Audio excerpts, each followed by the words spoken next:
So if we don't fully believe in who Yeshua is and what he's done on our behalf, then that makes room for sin to worm its way back in, to deceive us, and in turn to harden our hearts toward God and eventually cause us to fall away. So with this instruction then, the author is warning us, don't let this happen. And in fact, there's no good reason why it should.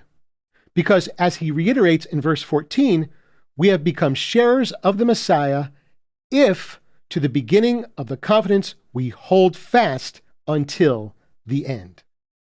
We are and remain the house of Messiah and sharers of Messiah if we have faith and hope and confidence in Yeshua and hold fast to him and to who he is and to what he's done for us until the end. And the author's repeated exhortation is that we can do this, but only if we hang on to our belief and listen to God's voice and not, as he says again in verse 15, not harden our hearts as in the provocation. And finally, in the remaining verses of chapter 3, returning to the bitter realities of the provocation, the writer simply restates and hammers home his weighty admonition. In verses 16 through 19, he says, "For certain ones, having heard, provoked him," meaning God, "though not all who came out of Egypt through Moshe did." He's referring to Joshua and Caleb. "But with whom was he grieved those 40 years? Was it not with those who sinned, whose dead bodies fell in the desert?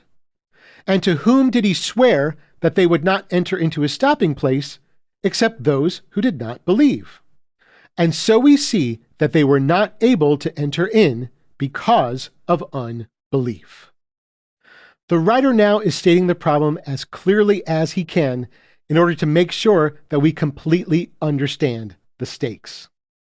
In verse 16, he reminds us that those who provoked God heard God.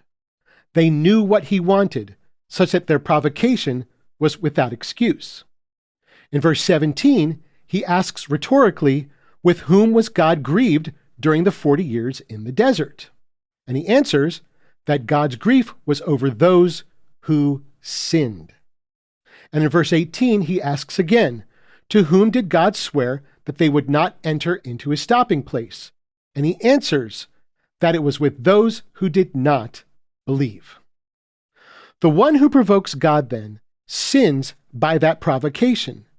And the one who sins this way does so because he does not believe.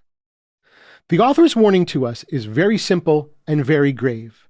To not hold fast to our belief in Yeshua is to sin and provoke God, and as he concludes in verse 19, so we see that they were not able to enter in because of unbelief.